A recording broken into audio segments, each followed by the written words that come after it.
Good evening, good evening, welcome, स्वागत। पहले फिर से पूछ रहा हूं, हाउस द जोश? तुम तो फूस निकले यार। पिछली से पिछली दिवाली का बम जो इस बार जल के राजी नहीं, तो मैं इसका नाम रेड प्लेनेट रखूंगा। ए भाई, एसएससी के लिए रख लिए थे रेड प्लेनेट, बेचारा वही जाके चिपका के आएगा। कहां कल्पनाशीलता की बात हो रही है, कहां बेचारा रेड प्लेनेट रख रहा है। रखेंगे नहीं रखेंगे, तो पर हम ये बात क्यों कर रहे हैं? मैं बात इसलिए कर रहा हूं कि आज जो मैं आपको विश्व भूगोल में पढ़ाऊंगा, मैं एक ऐसे कालखंड में ले जाना चाहता हूं। I want to take you to a time when the world was not known, to a time when the world was not known. World या प्लैनेट अर्थ, ये ग्रह, इसका एक्सप्लोरेशन नहीं हुआ था। प्रारंभिक, यूं समझ लीजिए ईसा पूर्व काल, ठीक है, प्राचीन काल। प्राचीन काल जब तब की खोज नहीं हुई थी, दो बड़े प्रश्न थे। जैसा मैंने आपसे कहा कि मंगल ग्रह जाकर आपके जो प्रश्न होंगे वैसा ही काल था। और अच्छी बात है, वहां पर लोग कल्पनाशील थे, आपकी तरह नहीं थे, एक परीक्षा देने भर के लिए पैदा हुए, ठीक है। तो उनके पास दो चीजें थी, ये ग्रह कैसा है, हमारा ग्रह पृथ्वी ग्रह, इसकी आकृति क्या है, इसकी शेप क्या है, और दूसरा हमारे ग्रह पर क्या क्या है, कहां पर भूमि, कहां पर सागर, और इनका नाम भी करना था, नाम भी देने थे। इनके पास है समस्या, इनके पास समस्या प्राचीन काल। तो इन्होंने कहा इसकी शेप भी बनानी है, इसका मानचित्र भी बनाएंगे, मैप भी बनाएंगे। जैसे आप लोग मंगल ग्रह पे, अगर मैं मंगल ग्रह पे जाऊंगा तो मैं मंगल ग्रह की खोज करना चाहूंगा, मैं मंगल ग्रह पे देखना चाहूंगा क्या वही प्रक्रियाएं हैं जो पृथ्वी पर हैं, मेरा जीवन कैसे और आगे तक जा सकता है, कैसे मेरा जीवन और सुखद हो सकता है, क्या हमारे पास और तकनीकें हो सकती हैं, कैसे संसाधन होंगे यहाँ पर, किस प्रकार से जीवन को और बढ़ाया जा सकता है। मैं ऐसा सोचूंगा, और जिस स्थान पे मैं रहूंगा निश्चित रूप से मैं उसका कुछ नाम भी देना चाहूंगा। होगा या नहीं होगा? तो कल तो मैप पढ़ा रहे थे, देखो बेटा जो आज पढ़ा रहे हैं वो आप पढ़ रहे हैं कि नहीं पढ़ रहे हैं? पढ़ रहे हैं, ठीक है। आगे तो मैं आपको बताना चाहता हूं कि ग्रीस में, यूरोप में, ग्रीस में, यूनान जैसे कहते हैं आप लोग, यूनानी सभ्यता में ऐसा माना जाता था कि पृथ्वी ऐसे एक फ्लैट डिस्क है। पृथ्वी क्या है? एक फ्लैट डिस्क है। क्या आप मानते हैं कि भूगोल पृथ्वी का अध्ययन है? तो मैं पुरातन काल में चला गया हूं। पुरातन काल में मुझे बताते हैं ग्रीस कि पृथ्वी एक फ्लैट डिस्क है, एक चपटी प्लेट जैसी, ठीक है। सभी लोग ध्यान देंगे, कुछ लोग जॉटिंग्स कर सकते हैं, कोई दिक्कत नहीं। क्या ये सही है या गलत है? ये सही है या गलत है? पृथ्वी एक चपटी प्लेट है, सही है या गलत है? उनकी कल्पना सही है या गलत है? निश्चित रूप से गलत है। पृथ्वी एक प्लेट नहीं है। पर उन्होंने ऐसी कल्पना क्यों की? क्योंकि विज्ञान का विकास नहीं हुआ था, साइंस डेवलप नहीं हुई थी, है ना, एक्सप्लोरेशन भी नहीं हुआ था। तो उन्होंने पृथ्वी चपटी है, चपटी मान लिया। पृथ्वी का मानचित्र बनाया तो ऐसा मानचित्र बनाया, ये भूखंड है, ये सारे भूखंड है। ये है यूरोपा, ये है एशिया, और ये है लीबिया जो बाद में बना अफ्रीका। और ये किससे घिरा हुआ है? जल से घिरा हुआ है। सही या गलत? जल्दी से बताइए, सही या गलत? बिल्कुल गलत। ये पृथ्वी एक चपटी सी चीज है, और पृथ्वी पर क्या है? 3 भूखंड है। ये 3 भूखंड है, और ये किससे घिरी हुई है? पानी से घिरी हुई है। हम लोग कहां पर रहते हैं? हम भूखंडों पर रहते हैं। सागर में ज्यादा नहीं जाना चाहिए, क्यों नहीं जाना चाहिए? जल्दी से बताइए। ज्यादा जाएंगे तो इस कोने पे पहुंचेंगे तो गिर जाएंगे। सबको डर था अगर पृथ्वी के किनारे पहुंच गए तो गिर भी सकते हैं। This was the age of the world. ये पृथ्वी का किनारा था। हास्यास्पद, बकवास, गलत या नहीं? एकदम गलत, एकदम गलत, एकदम गलत, एकदम गलत। क्यों गलत? कल्पना तो थी, लेकिन कल्पना के पीछे विज्ञान नहीं था, कल्पना के पीछे खोज नहीं थी। लेकिन ये कब की बात हो रही? पुरानी बात। ये समय बदलेगा या नहीं बदलेगा? समय बदलेगा या नहीं बदलेगा? ये रहा वो विश्व जो मैंने आपको दी, यूरोप, एशिया, लीबिया, यहीं पर सब रहते थे। क्या आपको लगता है कि विश्व केवल इतना है? नहीं, ऐसा नहीं था। लेकिन उसके बाद कुछ हुआ। यहां पर क्या हुआ वो बताता हूं। इंटरेस्टिंग चीज, बहुत बढ़िया कहानी होने वाली। इंटरेस्टेड है? थोड़ी देर के लिए जिज्ञासा में इंटरेस्टेड है? थोड़ी देर के लिए। तो ये बना, ऐसा कुछ बना है ना, ऐसा ही कुछ है। ये था भारत, ये था चीन, यहां पर हुआ यूनान, ठीक है, यहां हुआ मिस्र या इजिप्ट, लीबिया। तभी ठीक है, अगर मैंने हिंदी में भारत लिख दिया, इंडिया नहीं लिखा, चलेगा? यहां भी चलेगा। ये आपस में खूब मजे से व्यापार किया करते थे या नहीं करते थे? आपने सुना है सिल्क रूट? सभी लोगों ने सिल्क रूट सुना है? सिल्क रूट यही यूनान पे। ध्यान दीजिएगा, सभी लोग ध्यान देंगे, घबराना नहीं है, अभी सोचना नहीं है। पहले देखना है ये कल्पना कहानी कहां जा रही है, उसके बाद अपना निर्णय लेंगे कि हम इसमें से क्या निकालेंगे। पहले सुन लीजिए, बनाना चाहते बना लीजिए, कोई दिक्कत नहीं। यहां पर एक धर्म पैदा होता है और फैलना शुरू। यह धर्म है ईसाई धर्म, क्रिश्चियनिटी।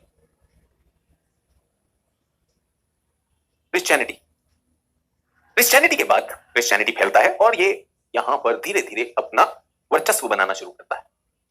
क्रिश्चियनिटी जब चल रहा है तभी एक और धर्म जन्म लेता है, इस्लाम, और इस्लाम भी यहीं पे धर्म जन्म लेता है और इस्लाम फैलना शुरू, इस्लाम फैलता जाता है, केंद्रीय एशिया आता है, भारत की तरफ आता है, ये इस्लाम हो। दो धर्म है, इस्लाम और क्रिश्चियनिटी। सभी लोग सुन रहे हैं मेरी कहानी? सभी लोग मेरे साथ हैं? नोट नहीं करना है अभी, नोट नहीं करना है। अब दोनों में हो गई वर्चस्व की लड़ाई, कौन बड़ा धर्म, इसके पास ज्यादा ताकत। दोनों ने लड़ाई शुरू की, इन्होंने अपनी लड़ाई शुरू की, इसको कहा जाता है क्रूसेड। जो युद्ध हुए ये क्रूसेड कहलाते हैं। और यहां पर इस्लाम ने उस युद्ध को टक्कर देने के लिए, जो युद्ध के धर्म के युद्ध ने जिहाद कहते हैं, समझे? अब कोई अचानक यहां पे धर्म का प्रेमी बोला, सर सबसे पहले हिंदू धर्म। देखो भाई, यहां पर हिंदू धर्म, ठीक है। चीन में कौन सा धर्म पता नहीं, चाउमीन, नूडल्स, कन्फ्यूशियनिज्म, टाओइज्म, डाओइज्म, बहुत सारी चीज चल रही। लड़ाई कहां हो रही? इन दोनों में हो रही, इन दोनों में लड़ाई हो रही। समझ में आया? समझ में आया?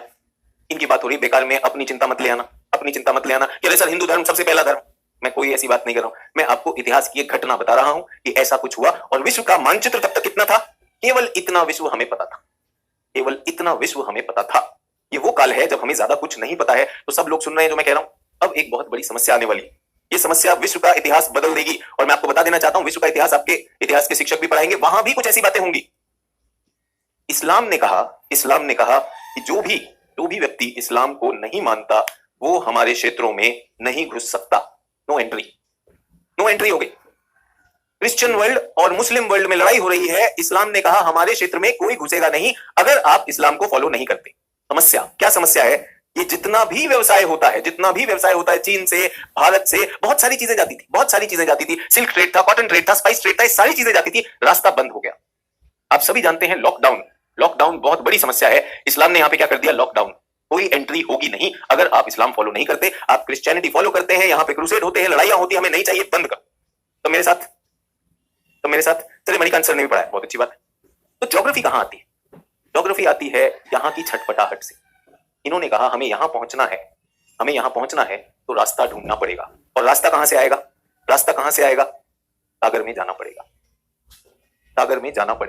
अगर सागर में गए तो क्या खतरा है? जल्दी से बताइए। सागर में गए तो क्या खतरा है? जल्दी से बताइए, क्या खतरा है? ज्यादा दूर निकल गए तो क्या खतरा है? क्या आपके पास मानचित्र है, मैप है? नहीं है। किसका खतरा है? जान का खतरा है। यू विल डाई, पक्का मर जाएंगे। और ज्यादा दूर गए तो भाई गिर भी सकते हो। तब थोड़ी पता था पृथ्वी गोलाकार है, तब थोड़ी पता था कि पृथ्वी गोलाकार है। ज्यादा दूर गए तो गिर जाओगे।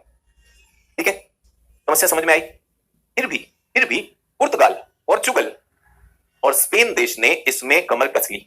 उन्होंने कहा हमारे लोग जाएंगे। क्यों जाएंगे? जल्दी से बता दीजिए, क्यों जाएंगे? मरने के लिए जाएंगे?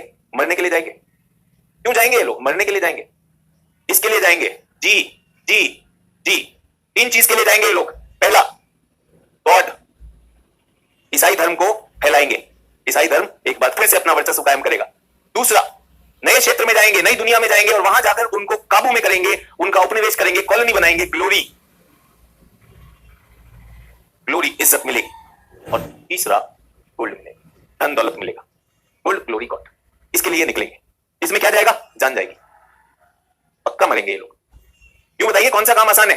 यूपीएससी के लिए एनसीईआरटी पढ़ना या बिना नक्शे के जहाज पे चले जाना, कौन सा काम आसान है? जल्दी से बता दीजिए। आप आसान काम कर रहे हो, मुश्किल काम कर रहे हो? जल्दी से बता। कई बार आपको लगता है मैं बहुत मुश्किल काम कर रहा हूं। वास्को ड गामा, पुर्तगाल के राजा ने कहा अपने सोल्जर को, नेवी को भेजो और ये रास्ता ढूंढ के लाएंगे। भाई 1492 ऑटोमन एम्पायर ने इस्लामिक स्टेट को बंद कर दिया, सारे रास्ते बंद थे। यूरोपीय देशों ने कहा ये सारे रास्ते बंद हैं, अब हमें घूम के जाना होगा। कौन लीडर है? जल्दी से बताइए, कौन लीडर है? पोर्चुगल और स्पेन, पुर्तगाल और स्पेन यहां से निकलेंगे और कहां का रास्ता ढूंढना है? भारत का रास्ता ढूंढना है। और ये है स्पाइस आइलैंड, ये रास्ता ढूंढना है। समझ में आ गया सबको? बेटा बिना नक्शे जहाज पे जाना आसान है, कोई जाता नहीं है। पता है कौन जाते हैं बिना नक्शे जहाज पे? जो देवदास हैं, जिनकी पारो जा चुकी है, जिनका आगे पीछे कोई नहीं, जो सिर्फ समुद्री लुटेरे दबा के पीकर बेहोशी में निकलेंगे। आगे अच्छी बात, नहीं आए कोई टेंशन नहीं। और जहाज उन्हें कौन देगा? यहां का राजा देगा। पुर्तगाल और स्पेन के राजा ने कहा आप मुझसे जहाज लेके जाइए, जहां जाना है जाइए, रास्ता ढूंढिए, और अगर आप बीच में मर गए तो कोई बात नहीं, मेरा नुकसान होगा, कोई दिक्कत नहीं। ये कह रहा है कि सर एनसीईआरटी पढ़ना मुश्किल है और पानी में के जहाज में जाना आसान है। मुन्ना गए ना, लाखों लोग मर गए इसमें, लाखों लोग मर गए, लाखों लोगों का कोई अता पता नहीं। ये सुनो, क्या करना है? ये रास्ता ढूंढना है, ये रास्ता ढूंढना है। क्यों? क्योंकि इस्लाम ने सबको मना कर दिया, आप हमारे क्षेत्र में नहीं आएंगे। क्रूसेड्स हो गए, यहां पे रिलीजियस वॉर हो गए और खूब लड़ाई हो गई। समझ में आ गया? कोई कह रहा है जूम कर दीजिए। जूम करके क्या करोगे? नोट्स बनाओगे? नोट्स बनाओगे, बोला जूम कर दीजिए, ठीक है। Geography, geography is the stage on which drama of life is played. भूगोल वो मंच है जिस पर आपके और मेरे जीवन का नाटक चलता है। मैं आज उस मंच से आपको मिलवाना चाह रहा हूं। समझ में आया क्या हुआ? राजाओं ने अपने सैनिकों को भेजा, जनरल्स को भेजा, जहाज दे के भेजा कि जाओ घूम कर आओ, रास्ता ढूंढ कर लाओ, भारत का रास्ता, इधर का रास्ता। क्यों? क्योंकि यहां पर हमारे लिए एंट्री बैन है। मुश्किल काम था, बहुत से लोग मरे, लाखों लोग मर गए, लेकिन ये काम हुआ। लेकिन ये काम हुआ किसने किया? मिलिट्री जनरल ने किया, समुद्री लुटेरों ने किया। और इसमें एक व्यक्ति विशेष है, इनका नाम है कोलंबस। कोलंबस सुना है? कोलंबस का नाम? कोलंबस भैया बहुत चालू चीज थे। कोलंबस भैया पहुंचे और बोले कि ये रहा, सभी लोग के लिए मैं मानचित्र बना रहा हूं, ये रहा अफ्रीका, ये रहा यूरोप और ये रहा एशिया। सभी लोग कोशिश कर रहे हैं, क्या कर रहे हैं? ऐसे जाने की। कोलंबस साहब आए और कोलंबस साहब ने पुर्तगाल के राजा से बोला, साहब जहाज दे दीजिए, हम इधर से शॉर्टकट से जाएंगे इंडिया। आप समझ रहे हैं? नशा ज्यादा किए हुए थे।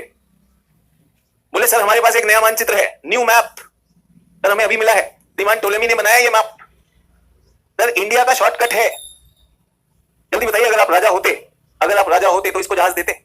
बोले बुड़बक पगला गए हो क्या? इतने भी पागल नहीं, जाना इधर है, तुम जहाज उधर लेकर जाओ। बोला सर शॉर्टकट है इंडिया का। समझ रहे हो? पुर्तगाल के राजा ने धक्के मार के निकाल दिया बाहर। कोलंबस हो गए बाहर। कोलंबस ने जिद नहीं छोड़ी, कोलंबस पहुंचा स्पेन के राजा के दरबार में। राजा बहुत खुश, राजा को ऐसे ही बेवकूफ लोग चाहिए होते हैं जो अपनी जान देने को तैयार है। राजा ने कहा बुलाओ। बोले हम जो कहेंगे आपको जहाज दे देंगे, बताइए रास्ता क्या लेंगे? बोला सर मैं ऐसे जाऊंगा, शॉर्टकट है, बताइए। राजा भी था, रानी भी थी। राजा को गुस्सा आया, राजा ने कहा उठा के बाहर फेंक दो। ऐसे नौटंकी लोग आने नीचे मेरे दरबार में, लेकिन लड़का स्मार्ट था, रानी को आ गया पसंद। अगर रानी को मामला पसंद आ जाए तो अब आप समझ सकते जहाज तो पक्का लौटोगे। रानी ने राजा से कहा 1 मिनट जरा कमरे में चलो, बात करनी, लड़के में पोटेंशियल है, तुम क्यों इसका दिल तोड़ रहे? मिलेगा जहाज कि नहीं मिलेगा? मिलेगा नहीं मिलेगा? समझदार था।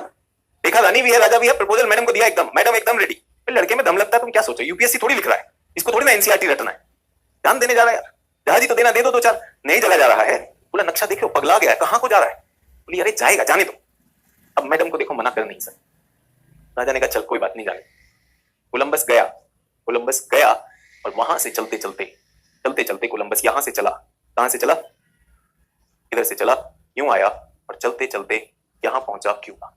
और क्या डिक्लेयर किया कि मैं आ गया इंडिया। सही था गलत था? एकदम गलत। किस्मत थी कि भाई पहुंच गया, एकदम गलत। किस्मत थी कि पहुंच गया। सभी लोग मेरे साथ हैं? किस्मत थी कि पहुंच गया। और इसको क्या बोला? West Indies. ठीक है, समझ में आया? अब आधे लोग सोच रहे हैं सर रानी का फिर क्या हुआ? आधे लोग की कहानी तो रानी में अटकी है। कोलंबस होनहार लड़का था, देखिए वापस पहुंचा रानी के पास, साथ में ले गया 5-6 पकड़ के लाया था वहां से, जो वहां के मूल निवासी थे। मूल निवासी पकड़ के लाया और बोला रानी आपने मुझ पर विश्वास किया, मैं वापस आ गया और मैंने इंडिया का रास्ता ढूंढ लिया। सही ढूंढा है गलत ढूंढा? तो अमेरिका की खोज नहीं कर पाए थे। अब बताइए इतने जज्बे वाले लोग दुनिया में थे और तुम्हें एनसीईआरटी से डर लगता है? बताओ। एकदम गलत। मानचित्र ही गलत था। लेकिन दो देश जिनके पास इतनी सारे उपनिवेश आ गए इस वजह से, क्योंकि उन्होंने ऐसी चीज में निवेश किया। अब यूं समझिए पुर्तगाल और स्पेन आपस में इतने बड़े देश हो गए कि पूरा का पूरा उत्तर अमेरिका, दक्षिण अमेरिका इन्हें आपस में बांटना पड़ गया। सोचिए इतना मिला इनको सिर्फ इस काम से। बड़ी चीज क्या है? बड़ी चीज वो है जो चैलेंज लेते हैं। बहुत आसान है, कमरे में बैठे सिर्फ एनसीईआरटी पढ़ लिया, 6ठी क्लास की एनसीईआरटी। सर हमको 6ठी भी समझ में नहीं आ रही, तो फिर 12वीं कैसे किए थे भाई? 6ठी भी समझ में नहीं आ रही और चीजें आगे चल रही। ठीक है, is everyone okay? Everyone clear? तो ये कहानी मैंने क्यों बताई आपको? ये मैंने कहानी क्यों बताई? आज मैं किसकी बात कर रहा हूं? सभी लोग, आज मैं किसकी बात कर रहा हूं? उत्तर अमेरिका था ही नहीं। दो शब्द हैं everyone, I would want you to write down, new world and old world. Old world क्या है? नोट्स लिखेंगे सभी लोग। ओल्ड वर्ल्ड क्या है? Europe, Asia, Africa. लेकिन उसके बाद क्या आया? खोज का दौर आया। 15वीं शताब्दी, 16वीं शताब्दी, खोज का दौर, एज ऑफ एक्सप्लोरेशन आया। और यहां पर हमने कुछ नया ढूंढा। इसमें आया उत्तरी अमेरिका, नॉर्थ अमेरिका। सभी लोग लिख पा रहे हैं? मैं हिंदी भी बोल रहा हूं, अंग्रेजी भी कर रहा हूं। North America, south America, Australia, Australia, Antarctica. ये विश्व के 7 बड़े भूखंड हैं। क्या हैं ये भूखंड? इनको क्या कहेंगे? महाद्वीप। समझ में आया?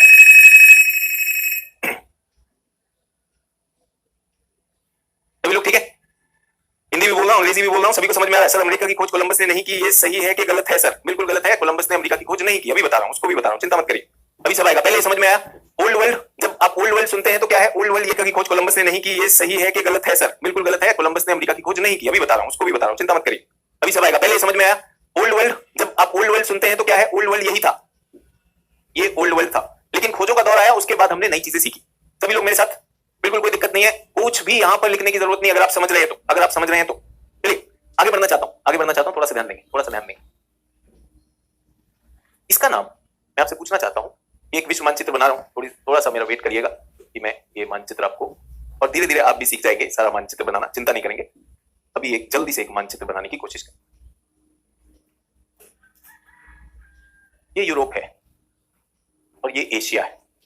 इसका नाम यूरोप और एशिया ही क्यों रखा गया?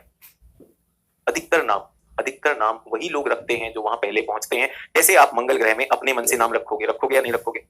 तो यूरोपा ग्रीक भाषा में जिस दिशा में सूर्य अस्त होता है, लैंड ऑफ सेटिंग सन, ये पश्चिम है ना, तो सूर्य यहां पर अस्त होगा, उसे यूरोपा कहा गया। और सूर्योदय के लिए शब्द होता है एशिया, तो इसका नाम क्या रख दिया? एशिया सूर्योदय, उन्होंने नाम रख दिया, चला आया। अफ्रीका, पहले लीबिया था, फिर अफ्रीका हुआ। आज तक समझ नहीं आया कि इसका नाम इन्होंने अफ्रीका क्यों रखा, लेकिन अमेरिका नाम कहां से आया ये बताना चाहता हूं। यहां से चले कोलंबस, सभी लोग ध्यान देंगे, मुझे पता है आप मानचित्र नहीं बना पाते, सिर्फ सुन लीजिए। कोलंबस यहां से चले, और वो चले थे किसके लिए? भारत को ढूंढने के लिए, लेकिन उन्होंने कुछ और ढूंढ लिया। क्या हम ये कह सकते हैं गलती से ढूंढा गया? वो यहां पहुंचे क्यूबा आइलैंड, और यहां जाकर वो लौट आए, रानी के पास तोहफा लेकर आके। ठीक है, ऐसी 3-4 उन्होंने यात्राएं की कोलंबस ने। उसके बाद एक व्यक्ति, इटली के एक व्यक्ति, अमेरिगो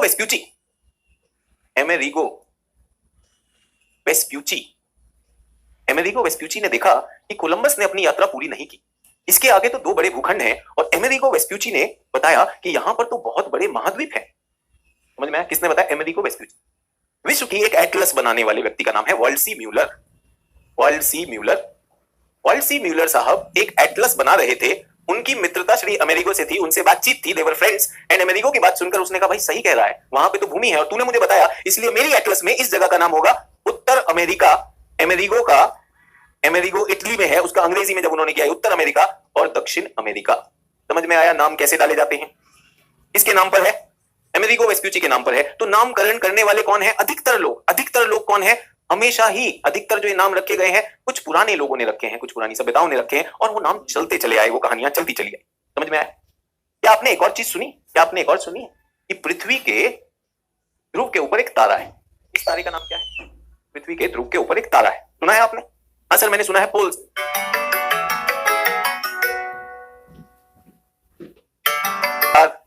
के ऊपर सप्तऋषि तारामंडल भी है, ये सुना आपने? इसको ग्रेट बियर कहा जाता है। प्राचीन सभ्यताएं जब आसमान में तारे देखती थी तो उनको ये बार बार दिखाई देता था कि उत्तर दिशा में एक पोल स्टार है और एक सप्तऋषि मंडल है जिसको ग्रेट बियर कहते हैं। अब मैं आपको बताना चाहता हूं, बियर मतलब भालू, वो ग्रीक भाषा में आर्क्टो बोलते हैं, आर्क्टो। तो उन्होंने कहा उत्तर दिशा में जो सागर पाया जाता है, इस सागर का नाम आर्कटिक क्यों ना रख दें? आर्क्टो से आया आर्कटिक। तो सागर का नाम किसने बनाया? लोगों ने बनाया।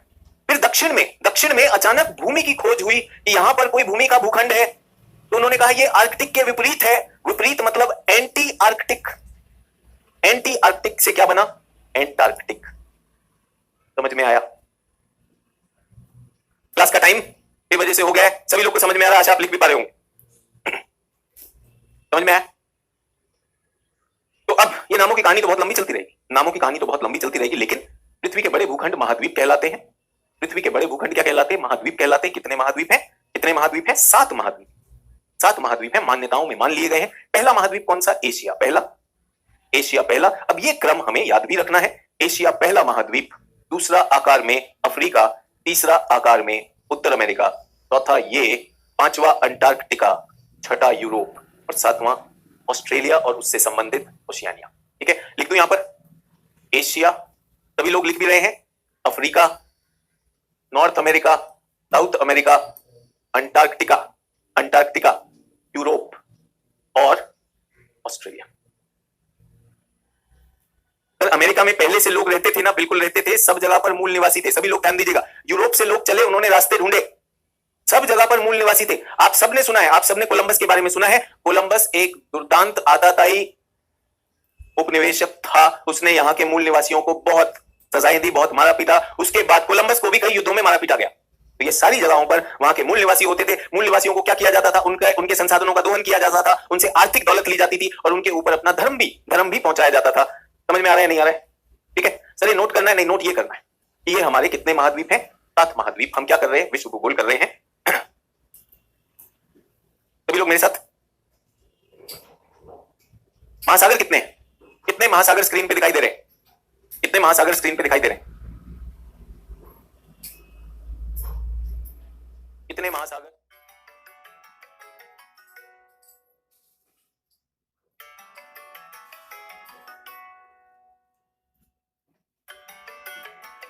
कोई कह रहे सर अमेरिका के मूल निवासी क्या अमेरिका को अमेरिका बुलाते थे? क्यों बुलाएंगे?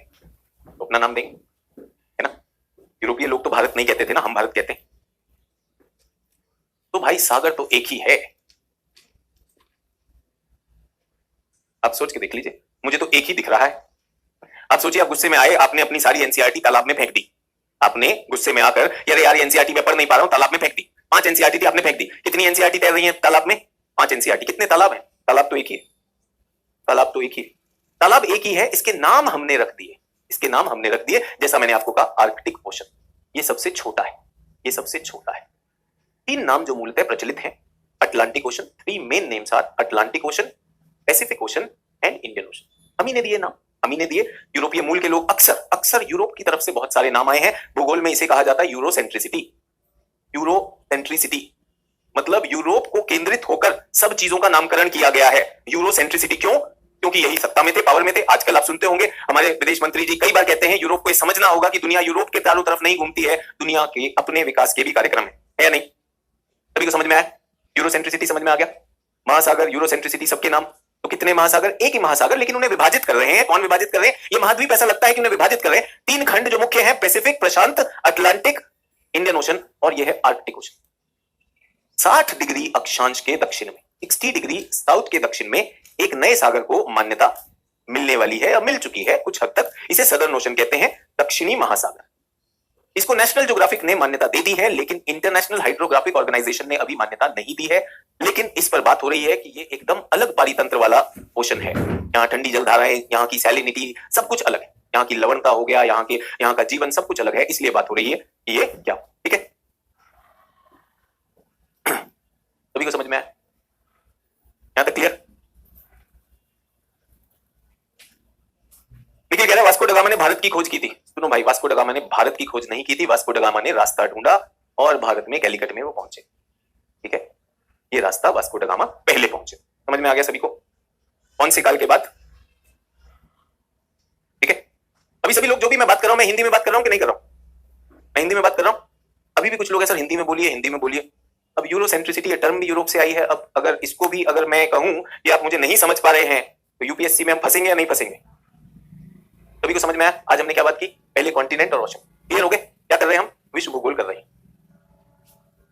विश्व भूगोल कर रहे हैं। जिन लोगों को समस्या है, जिन लोगों को समस्या, और चैट का क्या औचित्य वो भी बताना चाहता हूं। जिन लोगों को समस्या है, हमारी वेबसाइट पे आस्क डाउट का एक सेक्शन, अपने डाउट आप आस्क डाउट पे डाल सकते हैं। दूसरी बात, ये चैट किस लिए है? ये चैट इसलिए है कि हमारी जो भी हम सीख रहे हैं उसको हम और बेहतर कर सकें, इसलिए ये चैट दिया गया। इफेक्टिव फीडबैक है। मैं हिंदी भाषा बोल रहा हूं तब से, फिर भी अगर मुझे कोई बोले कि सर हिंदी में ही बोलिए, तो आप समझ सकते हैं उसका डर कितना ज्यादा है अंग्रेजी को लेकर। कोई बैर है? कोई बैर है? अगर इतना ज्यादा है तो क्या आपको लगता है कि एक डरा हुआ डीएम डिस्ट्रिक्ट को संभाल लेगा? क्या आपको यह लग रहा है? सभी लोग जो मुझे सुन रहे हैं, क्या आपको लगता है कि मेरी भाषा का बेस अंग्रेजी ज्यादा है? आज मैं पूछना चाहता हूं, चैट पे क्या नहीं करना है? मासूम सवाल। कुछ लोग यहां पर क्या है? मासूम सवाल। मासूम सवाल कौन से होते हैं वो भी बता देता हूं। मासूम सवाल होते हैं, सर मैं अभी आधे घंटे पहले पैदा हुआ हूं, गुलाबी सा हूं, सर आपके हाथ में आ गया, मुझे कुछ नहीं आता, मुझे आईएएस बना दो। इसे मासूम सवाल कहा जाता है। एक और मासूम सवाल है, हिंदी बोला बट, सर आपने बट कहा, बट का मतलब तो मुझे आता नहीं, ये भी मासूम सवाल है, ये भी मासूम सवाल है। एक और मासूम सवाल है, सर मैं वर्ष 2070 में आईएएस की परीक्षा देना चाहता हूं, मुझे आज क्या करना चाहिए, कौन सा वैकल्पिक विषय लूं? ये 2017 वाला है। ये भी मासूम सवाल, इनको कुछ नहीं। सर मैं कल ही पैदा हुआ हूं, सर मैं एनसीईआरटी पढ़ के कुछ समझ नहीं पा रहा हूं और मैं आंसर भी नहीं लिख पाता हूं। अब कल ही पैदा हुए हो तो भैया थोड़ी देर इंतजार कर लो, थोड़ा बड़ा हो जाओ, थोड़ा सा बड़ा हो सकते हैं, ठीक है। 2017 वाले चिंता मत करो, थोड़ा जिंदगी जी लो। सुन लोगे, अगर नोट्स नहीं लिखे तो कोई नुकसान नहीं, बुद्धि में जाने दो, बुद्धि का विकास है, प्रक्रिया चलती, ठीक है। अच्छा दूसरे ये वाले हैं नेटवर्किंग, आप चैट खोल के देख लीजिए। I want best partner for UPSC. क्यों भाई, तुम्हारी ऐसी क्या योग्यता है कि तुमको बेस्ट पार्टनर मिले? और जहां तुम रहते हो वहां तो आज तक मिली नहीं पार्टनर, तुमको लग रहा है चैट में मिल जाएगी? ऐसा कौन सा credential? I want best partner, please join my Telegram channel. क्यों? और तो कोई शक्ल देख के राजी नहीं है? मेरा टेलीग्राम, मेरा यूट्यूब देखिए, मैंने बहुत बढ़िया से समझाया। ये नेटवर्किंग गैंग है। ये तीसरा गैंग है आशिकी गैंग। ये चैट इन तीनों के लिए नहीं। आशिकी गैंग मोहब्बत वाले, ये कैसे हैं? लव गुरु हैं। पढ़ाई अच्छी चल रही है, तुम्हारा लॉयल्टी टेस्ट हुआ क्या, मैं तुम्हारा लव गुरु। ये लव गुरु वाले, ठीक है। नंदिनी, क्या तुमको समझ में आ रहा है? सुनो, नाम नंदिनी है, नंदू समझ रहे हो? सोनी सोच रहा है सोनू, क्या कीजिएगा अगर मिल गई तो? ये आशिकी वाले, इनके लिए भी नहीं। और ये आलोचना वाले, ये कौन है? ये आलोचना वाले। ये पुरातन काल से, आज से 5000 साल पहले इन्होंने यूपीएससी की तैयारी शुरू की, 5000 साल पहले शुरू की, और इन्होंने 1008 तरह के कोर्सेज और बैच लगा लिए हैं। इनको एकदम पता होता है कि ये वाला जो पढ़ा रहे हैं ना, ये नहीं आएगा एग्जाम में। ए भाई लोग, ये वाला नहीं आएगा। हम 5000 साल से पढ़ रहे हैं, हम पहले महाभारत और रामायण में भी सोच रहे थे कि यूपीएससी दे ले, हम तभी से सोच रहे थे, और 1008 गुरुओं से पढ़ चुके हैं, और अब हमारा अपना इंस्टीट्यूट भी है, हम पढ़ाते हैं। ये नहीं आता एग्जाम किताब, एनसीईआरटी पढ़ एक बार पढ़ेंगे, बहुत छोटी। अगर आप अभी स्कूल या कॉलेज से निकले हैं, अंग्रेजी में लिखा है, हिंदी में बोल रहा हूं, अगर आपका दिल धड़क रहा हो मासूम का, अरे सर अंग्रेजी में बोल रहे हैं। अरे अंग्रेजी में बोलता हूं तो गद्दारी नहीं करता हूं, उतना ही देशभक्त हूं। समझ में आया? देशभक्त हूं इसीलिए अंग्रेजी भी जानता हूं कि मेरे देश को अंग्रेजी भी आती है और मेरा देश अंग्रेजों को भी पीछे छोड़ सकता है। लेकिन मैं ना 5000 साल से पढ़ रहा हूं तो एग्जाम में नहीं आता। तुम्हें कैसे पता नहीं है? तुम्हें कैसे पता नहीं है? दो तरह के प्रश्न। पहला प्रश्न ये है, इनको मैच करना है। एबिसिनिया का प्लेटू, एटलस माउंटेन, गियाना हाईलैंड और ओकावांगो द्रोणी, ठीक है, ये कहां पर है? अरेबिया में है, दक्षिण अमेरिका? ये बताइए। मैपिंग का क्वेश्चन है, यूपीएससी से आया। ये नहीं आता है, ये नहीं आता है। बेटा तुम दे लो, और दे चुके हो, 5000 साल से दे रहे हो। तो ये बच्चों क्या है? ये सिर्फ जानकारी आधारित। क्या मैं कह सकता हूँ ये बेसिक प्रश्न है? क्या मैं कह सकता हूँ बच्चों ये बेसिक प्रश्न है? बहुत बेसिक प्रश्न बताते हैं, पास तो करना पड़ेगा ना। तुम ऐसे तो नहीं हो, ऐसे कहे 5000 साल से तैयारी कर रहा, हम प्रीलिम्स नहीं देंगे, हमका सीधा मेंस दीजिए। ऐसा तो नहीं होने वाला। ये नहीं होने वाला ना, करना तो ये भी पड़ेगा भाई। निम्नलिखित में से कथनों पर विचार कर लीजिए। पूरे वर्ष 30 डिग्री नॉर्थ से 60 डिग्री साउथ के बीच में चलने वाली हवाओं को वेस्टर्ली कहते हैं। ये तो फैक्ट है, आता है, पूछेगा। अभी पढ़ाऊंगा या नहीं पढ़ाऊंगा? नहीं, वही वाला पढ़ाइए जो एग्जाम में है। बच्चा लीक थोड़ी कर रहे भाई, कौन सी दुनिया में रह रहे? तैयारी कहां से की हो भाई? सारी चीज बताएंगे कि नहीं बताएंगे? ये हुआ दो फैक्ट पर आधारित सवाल है। अब ये वाला सवाल देखिए, निम्नलिखित में से किस घटना से ने जीवों के विकास को प्रभावित किया? Which of the following incidents impacted the human life? पहला, महाद्वीपीय विस्थापन, कॉन्टिनेंटल रिफ्ट, या फिर हिमानी चक्र यानी आइस एज। अभी बता रहा हूं, हिंदी के बहुत से हिंदी माध्यम के छात्र हिमानी चक्र नहीं जानते, तो ना हिंदी के है ना इंग्लिश के, यहां पर आपका कॉन्सेप्ट लगेगा। ये वाला तो बहुत तगड़ा कॉन्सेप्ट है। मेघ आच्छादित रात में ओस की बूंद क्यों नहीं बनती? क्लाउडेड नाइट्स में ओस की बूंद क्यों नहीं बनती? ड्यू क्यों नहीं बनती? 4 कारण है, चारों साइंस है भाई, चारों साइंस है। एक यहां पर हमारा चैंपियन आलोचक कहां पे अटका? अंग्रेजी मीडियम में सर दूसरा स्टाइल में पढ़ा रहे हैं, हिंदी में दूसरा पढ़ा रहे हैं, बहुत गलत बात है। अंग्रेजी में he is teaching different, Hindi is teaching different. ए भाई, अंग्रेजी में I am teaching general geography, वहां भौतिक भूगोल कराया जा रहा है, यहां विश्व भूगोल कराया जा रहा है। वहां टेस्ट मैच चल रहा है, यहां पे 2020 चल रहा है। बताओ यार, डांट रहा है। और इतना चैट में लिखा उसने, इतना चैटिया दिया 1.5 घंटे में, मुझे पता चल गया इसने कुछ भी नहीं लिखा। तो आप कहां पर हैं आप देख लीजिए। मेरा सिर्फ आपसे एक चीज पूछनी, मेरी आपसे सिर्फ एक चीज पूछनी है, सभी लोग जवाब देंगे। क्या इस क्लास में किसी को भी इस शब्द से प्यार है? क्या किसी को भी इस शब्द से प्यार है, करप्शन? क्या किसी को इस शब्द से प्यार है, करप्शन से? क्या आपको करप्शन अच्छा लगता है? नहीं। करप्शन का विपरीत क्या होता है? इंटेग्रिटी। करप्शन का विपरीत होता है इंटेग्रिटी। सर हिंदी में लिखिए, अखंडता, खंडित। ये मेरा गर्म पानी का ग्लास है, मैं इसमें कुछ गर्म पानी रखता हूं, क्लास में बोलते बोलते गला सूख जाता है। ये इस कप में इंटेग्रिटी है, खंडित नहीं है। अगर इसमें एक भी दरार हो गई तो ये क्या हो जाएगा? करप्ट हो जाएगा, खंडित हो जाएगा। मैं आपसे पूछना चाह रहा हूं, अगर आपके पास आज एनसीईआरटी नहीं है तो आप खंडित हैं या नहीं? अगर आपके पास एटलस नहीं है तो आप खंडित हैं या नहीं? अगर आपकी सोच ये नहीं है कि सचिन सर की क्लास से मैं अधिकाधिक निकालूंगा तो आप खंडित हैं या नहीं? आपको क्यों लगता है कि करप्शन का मतलब रिश्वत के पैसे लेना? हर चीज में करप्शन है। अगर मैं अपना धर्म ना निभाऊं तो मैं करप्ट हूं। और मैं इस क्लास में पूछना चाह रहा हूं कि आप ऐसे कितने लोगों को लगता है कि मैं आप में पानी भर सकता हूं जब आपके दिमाग में इंग्लिश अलग है, हिंदी अलग है, खंडित बैठे हैं। इस क्लास में आप कौन से वाला मग है मुझे बता दीजिए। इन सब में क्रैक हैं आप में से कितने लोग ये हैं? आप वन हैं क्या बनना चाहते हैं? मैंने पहले भी कहा इस क्लास में कितने लोग हैं, आप और मैं। मुझे कोई इच्छा नहीं है उस बालक में जो ये पूछ रहा है बेस्ट पार्टनर मिल जाओ। किस लिए? क्या आपने किया है जो आपको बेस्ट पार्टनर मिलेगा? बेस्ट पार्टनर होता कौन? ये खंडित है मग, यहां क्रैक है, यहां क्रैक है, सब में क्रैक है। ये पास हो जाएगा। ये सिर्फ आईएएस ही नहीं, अपना हर सपना पार कर लेगा। अगर आप ये हैं सर, मेरे को ना हिंदी में ना सर मेरा लेफ्ट राइट पैर हाथ पैर सब तंग है सर, हिंदी में अगर इंग्लिश आ गई तो सर मैं जान दे दूंगा, मैं जहर ले लूं। बड़ी गलत बात है भाई, बहुत गलत बात है, बहुत गलत बात है। सर मैं बिना एटलस नहीं पढ़ सकता क्या? मत पढ़ो, कोई दिक्कत नहीं। सर वो मैंने 5000 वर्षों में जो कोर्स किए हैं, ये भाई अगर 5000 वर्षों से आप सुनिए ना जो लॉजिक दे रहा है, मैंने इतने वर्षों से इतने सारे कोर्स किए हैं, भाई अभी भी कोर्स ही कर रहे हो, कब तक करोगे? परीक्षा पास कर लेते है कि नहीं? आप क्या है, मैं आपसे बात कर रहा हूं। यहां पे बहुत सारे लोग होंगे जो करप्शन में ओके हैं, ठीक है, थोड़ी बहुत चलती है। मैंने कहा थोड़ी बहुत चलती है, थोड़ी बहुत चलने से आप वहां नहीं पहुंच सकते जो आपका सपना। आपको लगता है सचिन तेंदुलकर, लता मंगेशकर थोड़ी बहुत कमियां पे चल रहे हैं, आपको लगता है रोहित शर्मा, विराट कोहली अपनी कमियां पूरी नहीं करते हैं, जब कमी होती है तो गिरते हैं नहीं गिरते हैं? तो एटलस, कौन सी एटलस चाहिए आपको? कोई सी भी एक एटलस हो सकती है। आपके पास ऑक्सफर्ड है, ले लीजिए। किसी को लगा कि नहीं सर हमको एटलस बहुत महंगी लग रही है, तो खान सर ने एक एटलस अपनी तरफ से निकाल दी थी। अगर आपको मिल जाती है अच्छी बात है, अच्छी बात है, आप यूज करिए। आइडिया ये है कि आपको यूज करनी। सर ये बेस्ट है, कौन सी बेस्ट है? अरे भाई ओरिएंट ब्लैक स्वान। जल्दी बताइए, गाड़ी बेस्ट होती है, गाड़ी का चालक उसे बेस्ट बनाता है। आप उसे कैसे यूज करेंगे उस पर डिपेंड करेगा कि नहीं करेगा। तो आपके पास ऑक्सफर्ड है, यूज करो ना यार, क्या दिक्कत है? सर हिंदी में लेना, अंग्रेजी में लेना, कब तक रोते रहोगे? इंडिया इंडिया ही है, उसमें क्या टेंशन है? ड्राइवर इंपॉर्टेंट है या कार? आप सोचिए, सोचिएगा। और हजारों लोगों में जब आप अपनी चैट कर रहे होते हैं, समझिएगा आपको लग रहा है आप लव गुरु बन रहे हैं। सबको पता है सोनू मोनू पप्पू चमन कौन है, हमारी लव गुरु सबको दिखाई देती है। ये तो सोचना मत।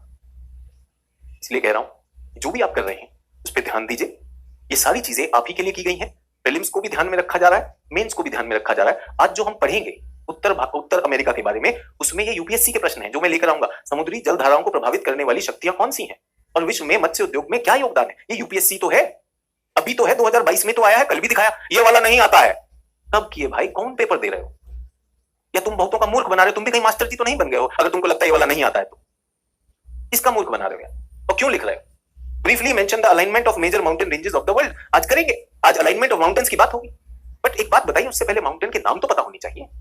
यहां पहुंचने के लिए, अगर ये माउंट एवरेस्ट है, मेरे एक मित्र हैं, वो अभी निकले हैं माउंट एवरेस्ट की चढ़ाई करने के लिए। पिछले 3 महीने से ट्रेनिंग कर रहे थे, पिछले 3 महीने से सघन ट्रेनिंग कर रहे थे कि माउंट एवरेस्ट की चढ़ाई करनी है। मौसम है जिसमें लोग माउंट एवरेस्ट पे चढ़ेंगे। आपको फोटो आने लगेंगे कि माउंट एवरेस्ट पे जाम लग गया, इतने सारे लोग आ गए। तैयारी तो लगेगी ना भाई, शब्द तो दूंगा, वोकैबुलरी तो दूंगा या नहीं दूंगा? दूंगा या नहीं दूंगा? अरे सर ये तो आप बता रहे हैं कि उत्तर है दक्षिण है। कौन उत्तर दक्षिण भाई? वो तो बताना पड़ेगा कि नहीं बताना पड़ेगा? सर ये तो आप इंग्लिश में लिख दिए सर, ये तो हमारा धर्म भ्रष्ट हो गया। कौन बोला भाई अंग्रेजी में धर्म भ्रष्ट हो जाएगा? कौन बोला ये हो जाएगा? कैसे डीएम बनोगे यार? कैसे कैसे? ये सारी चीजें होनी है, आज ही होंगी। फिर से आपको आमंत्रित कर रहा हूं। क्लास में कितने लोग? क्लास में कितने लोग? जल्दी से बताइए, क्लास में कितने लोग? आप और मैं, 2 लोग। मैं अपनी अखंडता की गारंटी ले रहा हूं, मैं करप्ट नहीं। और एक और बात बताना चाहता हूं, मैं आपके विरुद्ध नहीं हूं, मैं आपके साथ हूं। आप अपने विरुद्ध हो सकते हैं। I am on your side. Are you on your side? क्या आप अपनी तरफ हैं? अगर आप अपनी तरफ हैं तो जो भी आपका लेवल है, जहां पर भी हैं, धीरे धीरे उठेंगे। एक दूसरे से तुलना की कोई जरूरत नहीं। जहां आप हैं आप वहीं रहेंगे। अगर आप ऊपर लेवल पे तो और अच्छी बात है, आप और आगे सीखेंगे, आप उत्तर लेखन में जाएंगे, सारी चीजें सीखेंगे। अगर आप कहीं पे नीचे हैं तो वो भी है, बट नीचे से ऐसे घबराना नहीं, ऊपर से ऐसे घमंड नहीं करना। संभव है? संभव है या नहीं? और ये हमने परीक्षा दी, अंग्रेजी में अलग पढ़ा रहे, हिंदी में अलग पढ़ा रहे। भाई मैं ही तो मास्टर हूं, मेरे ही तो छात्र है, मैं क्यों करूंगा भेदभाव? मैं क्यों करूंगा भेदभाव भाई? मैं क्यों करूंगा? तुम किसी प्रकार के मादक पदार्थ का सेवन करके आए हो, कर लो, कोई रोक तो सकता नहीं है भाई। ऑनलाइन में तुम 2 पैग लगा लिए, चिलम चढ़ा लिए, रोक तो सकते नहीं। मैं तो पूरे होशो आवास में हूं, सिर्फ पानी है मेरे पास, किसी भी प्रकार का कोई पदार्थ नहीं। ठीक है, फिर से बता रहा हूं, फिर से बता रहा हूं। कोई बोला सर मैं आपकी तरफ हूं, मेरी तरफ मत आओ, अपनी तरफ, अपनी तरफ।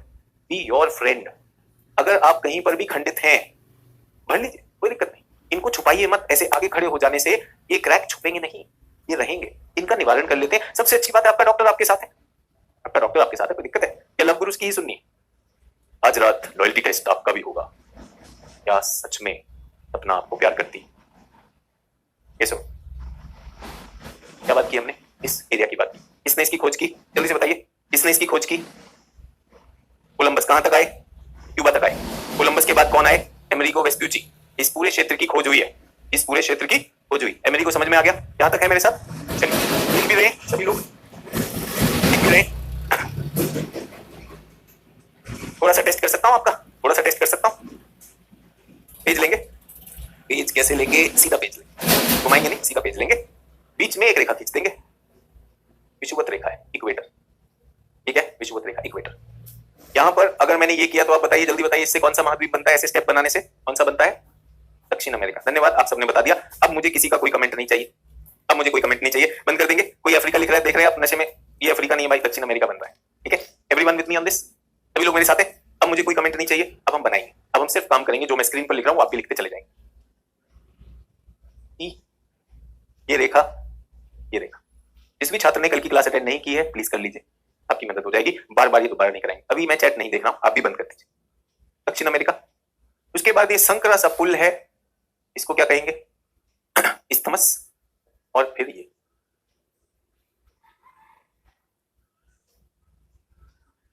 सभी को मिल गए, बन गया। यहां पर ये, यहां पर सभी लोग मेरे साथ? चलिए टेस्ट ले रहा हूं, टेस्ट से शुरू कर रहा हूं।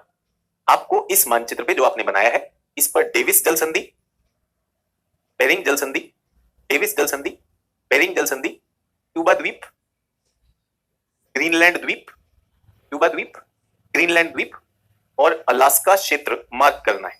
जल्दी से मार्क कर दीजिए, कुछ लिखने की जरूरत नहीं है, चैट में देखता नहीं हूं, बिल्कुल कुछ भी खंडित नहीं होना, जल्दी से मार्क कर दीजिए। आपका टेस्ट है, आप में से कितने लोगों को याद है, देखिए कितने लोगों को सही उत्तर मिलता है। अगर आपने कल की क्लास समझ के साथ लिख के की थी तो मैं गारंटी दे रहा हूं आपके पांचों सही होंगे, ये मेरी गारंटी है। ये है डेविस जल संधि, ये है बेरिंग जल संधि। Davis number 1, Bering number 2, number 3 Cuba जहां पर कोलंबस आया, नंबर 3 ये, नंबर 4 अलास्का, ये क्षेत्र जो खरीदा गया, नंबर 4, और नंबर 4 तो ग्रीनलैंड था, सॉरी ग्रीनलैंड विश्व का सबसे बड़ा वो, और ये नंबर 1। कितने लोगों को सब सही मिला? मिला है नहीं मिला? मिलेगा ही मिलेगा। मैंने कहा अगर मेरी क्लास में अगर आप अपने हाथ से बना के और एटलस में ढूंढते चले गए तो आपकी स्मृति में छप जाएगा। Your memory will work on that, there is no doubt about that. Is everyone with me? सभी लोग मेरे साथ हैं? ऑल करेक्ट है? सभी लोग ध्यान देंगे, सभी लोग ध्यान देंगे। जल्दी से अपना एटलस का विश्व मानचित्र खोलेंगे। आपकी एटलस, एटलस के स्टार्टिंग में आएगा विषय कंटेंट का पेज। कंटेंट पेज में देखिए कहां लिखा है world, India, Africa, the world लिखा है। वर्ल्ड के मानचित्र पे पहुंच जाएंगे। पेज नंबर मुझे 72 दिखा रहा है तो मैं 72 पे आ गया। आप जो भी एटलस रखें कोई दिक्कत नहीं, एटलस होनी चाहिए। किसी में 75 दिखा रहा है कोई दिक्कत नहीं है, वर्ल्ड की बात हो। सभी लोग मेरे साथ?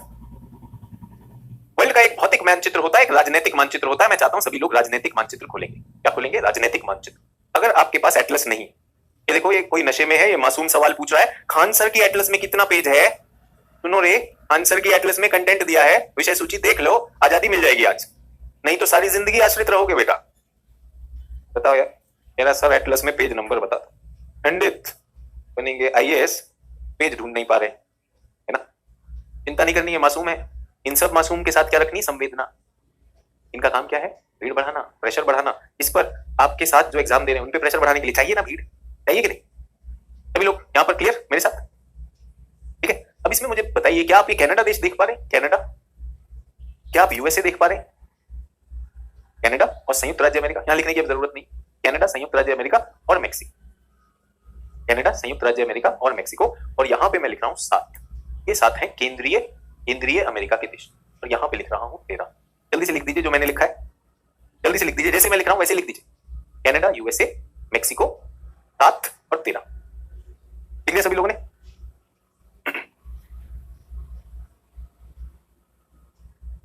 ठीक है, अब हम इस पे बात करने वाले, ये प्रकृति ने बनाए महाद्वीप या मनुष्य ने बनाए? ये महाद्वीप ऐसे इस आकृति के प्रकृति ने बनाए, भौतिक है या मनुष्य निर्मित है, मानव निर्मित है? तो ये प्रकृति ने बनाए, ठीक है, ये प्रकृति ने बनाए या नहीं बनाए? लेकिन मनुष्यों ने आकर इनको नाम दिया, इन पे कब्जा किया। तो सभी लोग ध्यान देंगे, ये मैक्सिको से नीचे के देश, ये सारे देश क्या कहलाते हैं? Latin America. हिंदी में भी लैटिन ही लिखेंगे, लैटिन अमेरिका। और मैक्सिको के ऊपर के ये जो 2 देश हैं इनको क्या कहते हैं? आंग्ल अमेरिका या एंग्लो अमेरिका।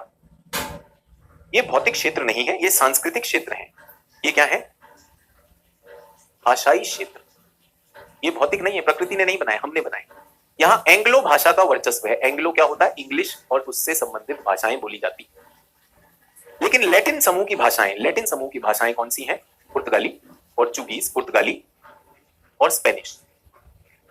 पुर्तगाली और स्पेनिश। आपको याद होगा जब खोज का दौर आया तो पुर्तगाल और स्पेन में दोनों जगह पर कोलंबस गए थे, और कोलंबस यहां पर आए, यहां के द्वीपों को उन्होंने ढूंढा। इन द्वीपों को नाम क्या दिया जाता है? वेस्ट इंडीज, पश्चिम में पाए जाने वाला। ठीक है।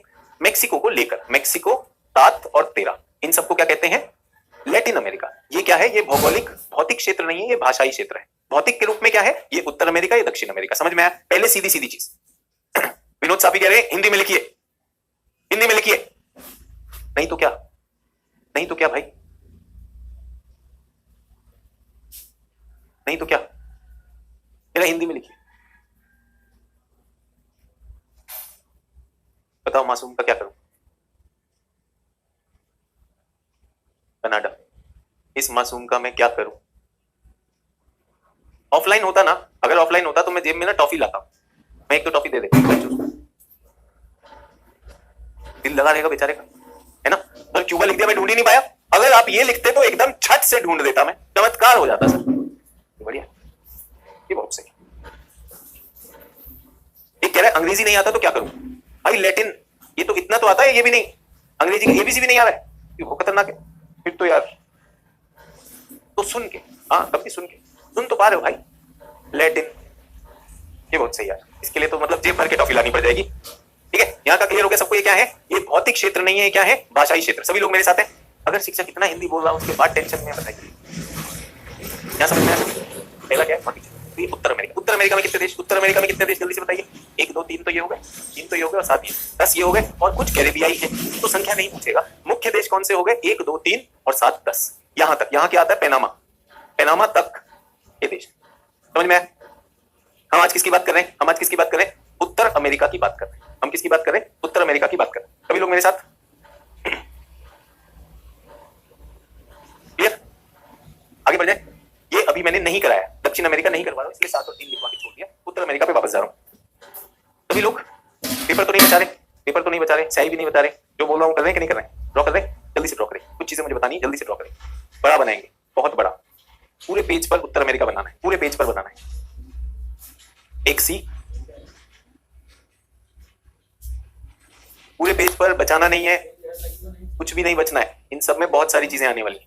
यहां तक हैं सभी लोग मेरे साथ? सभी लोग मेरे साथ हैं?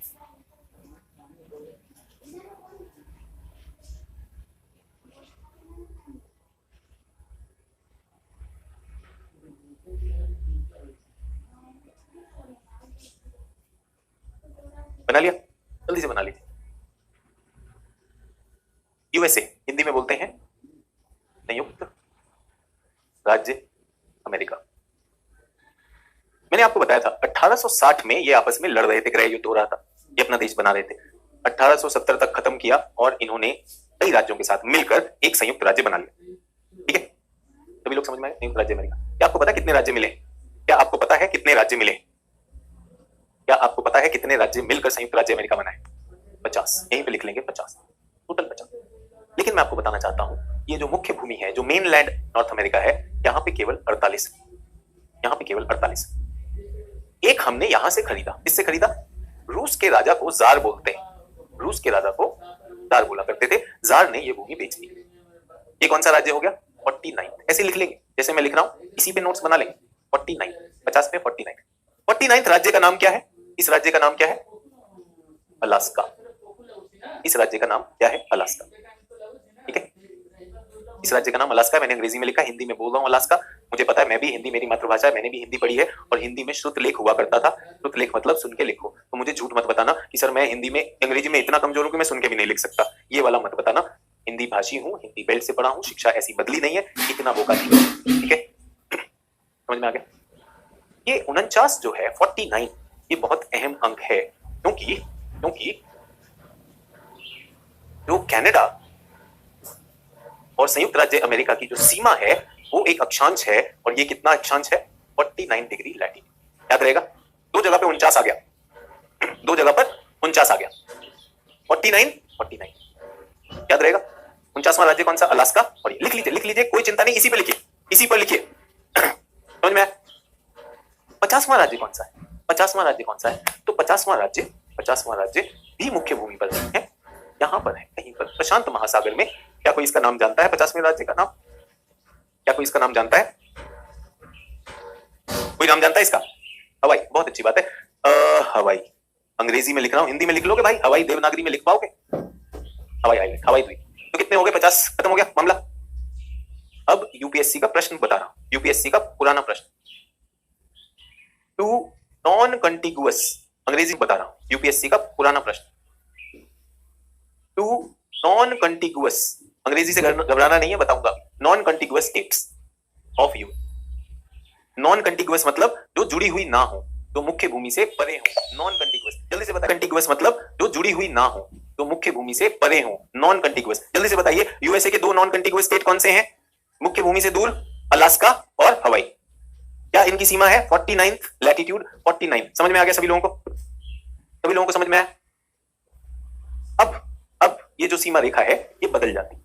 ये सीमा रेखा में यहां पर क्या आ जाती हैं? झीलें आ जाती हैं। क्या आ जाती हैं? झीलें। इन झीलों को कहा जाता है महान झील। तो ये कौन से हैं? महान झील क्षेत्र, ग्रेट लेक्स। ग्रेट लेक्स, महान झील क्षेत्र। जल्दी से अपनी एटलस में ये ढूंढेंगे, अपनी एटलस को खोलेंगे सभी लोग। पहले आपने विश्व का मानचित्र निकाला है, मैं आपका वेट कर रहा हूं, चिंता मत करिए, मैं आपका वेट कर रहा हूं। कंटेंट पेज पे जाएंगे, कंटेंट पेज पे जाएंगे विषय सूची पर, और वहां मिलेगा north America, north and central America. मेरी एटलस में 62 पेज पर है, तो मैं 62 नंबर पेज पर आ जाऊं। सभी लोग आ गए? ये मेरा उत्तर अमेरिका दिखाई दे रहा है। उत्तर अमेरिका में यहां पर आपको मिलेगा महान झील क्षेत्र। महान झील क्षेत्र मिल गया, झीलें मिल गई। अब आपका काम, सभी लोगों को काम दे रहा हूं। ए, बी, सी और डी पहचानिए क्या है ये जलाशय। ए क्या है? कोई जल संधि है? जल्दी से ए यहीं पे नाम लिख देंगे, इधर कुछ टाइप नहीं करना, मैं बिल्कुल नहीं देख रहा हूं। मुझे पता है कि आपने रटा हुआ है महान झील, उसकी बात नहीं हो रही, आज मैं उसकी बात नहीं करने आया हूं। डेविस जल संधि ये क्या है? ये क्या है? ये हडसन बे है। जल्दी से ये याद रखना है। हडसन हिंदी में ऐसे लिखा जाएगा, देवनागरी में और अंग्रेजी में ऐसे, हडसन बे, हडसन की खाड़ी। ये क्या है? कौन सा सागर है? बोफोर्ट सागर। बोफोर्ट सागर। सो अलास्का के ऊपर कौन सा सागर है? बोफोर्ट सागर। कोई कह रहा है सर कल की स्लाइड में एशिया लिखा था। भाई ये एशिया ही है। अभी तक तुमको यही नहीं समझ में आया तो क्या बताएं? आप तो बोले थे कि घर जाके एटलस देखोगे, ठीक है। कोई बेरिंग सी की बात कर रहा है, बेटा बेरिंग इधर आएगा, बेरिंग इधर आएगा, बेरिंग और चुपची यहां पर आएगा। मैं इसके ऊपर बात कर रहा हूं। लिख लिया सभी लोगों ने? बोफोर्ट सागर इसके ऊपर है, बोफोर्ट सागर। सभी लोग मेरे साथ यहां पर क्लियर? चलिए अब मैं आपको कुछ चीज दिखाना चाहता हूं। यहां पर बहुत सारी झीलें हैं, यहां पर बहुत सारी झीलें हैं। इस झील का नाम 1 2 3 4, ये झीलों का नाम बताइए। क्या Great Bear, Great Slave, Athabasca, Winnipeg, ये नाम है झीलों के नाम? झीलों के नाम। ग्रेट झील की बात नहीं कर रहा हूं, कनाडा में झीलों की बात कर रहा हूं, कनाडा में झीलों की बात कर रहा हूं, इन झीलों की बात कर रहा हूं। कौन सी झील है? Great Bear, Great Slave, Athabasca, Reindeer, दिखाई दे रहा है विनीपेग। लाइन से ये झीलें बनी हुई, लाइन से ये झीलें बनी हुई हैं। प्रश्न है कि ये झीलें कहां से आई, ये झीलें कहां से आई और इतनी सारी झीलें क्यों? ठीक है। तो किसी ने कहा सर ये खान सर ने पूरा याद करा दिया। बहुत अच्छी बात है, जो लोग याद करे हुए बहुत अच्छी बात। मेरा प्रश्न ये है इतनी सारी झीलें यहां पर क्यों है, नीचे क्यों, और ये झीलें कैसे बनी? ये झीलें कैसे बनी? जल्दी से बताएंगे ये झीलें कैसे बनी? ग्रेट बियर, ग्रेट स्लेव, ऐसे कुछ आपने याद किया, ठीक है। रेनडियर, अथाबास्का, विनीपेग, तब याद किए हुए आप। ये बनी कैसे? ये बनी कैसे? सर उल्का पिंड से बनी है, सर कनाडा की एक्टिविटी से बनी है, ये ज्वालामुखी से बनी है, ये क्रेटर से बनी है। अब यहां पर यूपीएससी आता है और यूपीएससी आपसे झीलों के निर्माण को समझने की बात करता है। झील का निर्माण, और फिर से बताना चाहता हूं, यूपीएससी को पास करना है तो क्या लगाना होगा? लॉजिक। कितने लोग यहां पे लॉजिक के साथ हैं? कितने लोग यहां पे लॉजिक के साथ हैं? लॉजिक तो मैं मान सकता हूं, लॉजिक तो हिंदी और अंग्रेजी माध्यम से पढ़े हैं, लॉजिक तो है।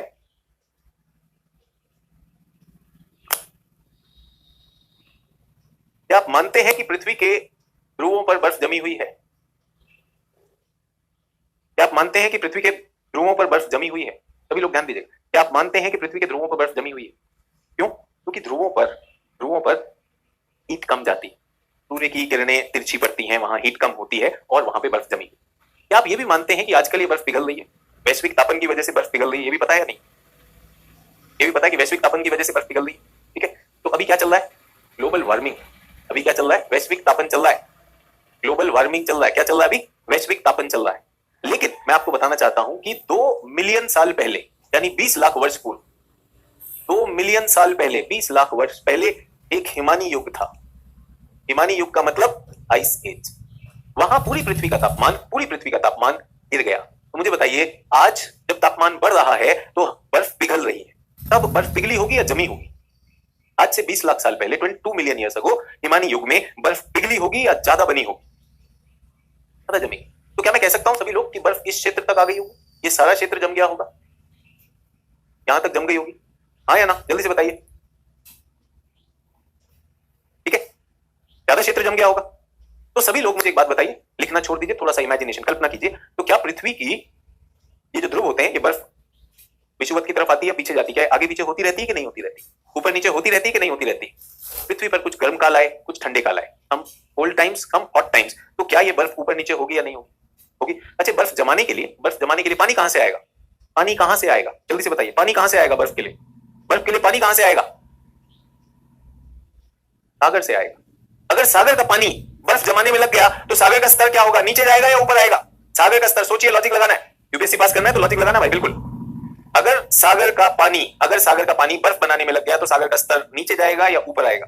नीचे जाएगा। उस समय सागर का स्तर नीचे चला गया। आजकल क्या हो रहा है? आजकल हम किसमें है? ग्लोबल वार्मिंग, तापन हो रहा है, तो आज बर्फ पिघल रही है, ये पीछे जा रही है, ये पीछे जाएगी तो बर्फ पिघल के वो पानी कहां वापस चला जाएगा? सागर में जाएगा, तब सागर का स्तर क्या हो जाएगा? बढ़ जाएगा। क्या आप सुनते हैं कि विश्व में सागर का स्तर बढ़ रहा है, छोटे छोटे किनारे, तटीय क्षेत्र, कोस्टल एरियाज और आइलैंड्स डूब रहे हैं? समझ में आया? बर्फ और सागर के तल का कॉन्सेप्ट समझ में आया? ये यूपीएससी पूछती है, इस पे प्रीलिम्स में भी क्वेश्चन बनता है, मेंस में भी बनता है। सीधी सी बात बताओ, सिर्फ लॉजिक। तो जब बर्फ ज्यादा जमेगी तो सागर से पानी खींच लेगी, सागर का जल स्तर नीचे जाएगा, ठीक है। और जब बर्फ पिघलेगी, आज जो काल है उसमें क्या होगा? पानी बढ़ेगा और सागर का स्तर ऊपर आएगा, जो आप और मैं देख रहे हैं। लेकिन यह बात मैं इसलिए नहीं कर रहा हूं, मैं कुछ और कारण से कर रहा हूं। अब मैं यहां पर उत्तर अमेरिका बनाना चाहता हूं।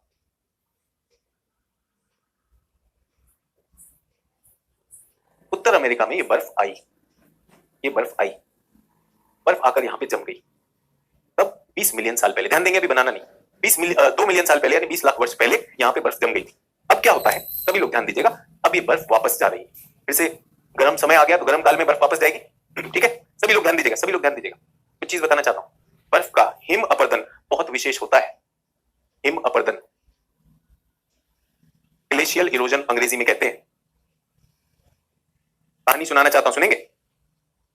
बचपन में मुझे बर्फ का बहुत शौक था, बचपन में मुझे बर्फ खाने का बहुत शौक था। ध्यान दीजिएगा, लिखना बंद करिए। बचपन में मुझे बर्फ खाने का बहुत शौक था, माँ बाप बहुत मना करते थे। क्या आपके साथ भी ऐसा हुआ? फ्रिज में बर्फ खाने का बहुत शौक, और माँ बाप मना करते हैं, क्यों? गला खराब हो जाता है, स्कूल में दिक्कत होगी। एक दिन ऐसा हुआ, माता पिता घर में थे नहीं, और घर में फ्रिज है, फ्रिज में बर्फ है, अपनी तो पार्टी है नहीं। तो मैंने क्या किया, फ्रिज खोला, कुछ और खाने की इच्छा नहीं, बर्फ खानी, सिर्फ बर्फ खानी है, और वहां से मैं अपने हाथ से बर्फ निकाल सकता था। लालच बहुत बड़ी चीज। मैंने कहा निकालेगा कौन? सीधा ही डायरेक्ट एक्शन किया जाए, सीधा ही काट लिया जाए। मैंने अपनी जीभ रेफ्रिजरेटर के फ्रीजर में लगा दी। कितने लोगों ने ऐसा काम किया है, जल्दी से बताइए। ऐसा कभी हुआ या नहीं हुआ? कितने लोगों ने किया है? किसी के साथ नहीं हुआ? सर बिल्कुल, जितनों के साथ हुआ है वो आजीवन याद रखेंगे, क्योंकि आपने जीभ लगा तो दी रेफ्रिजरेटर पे।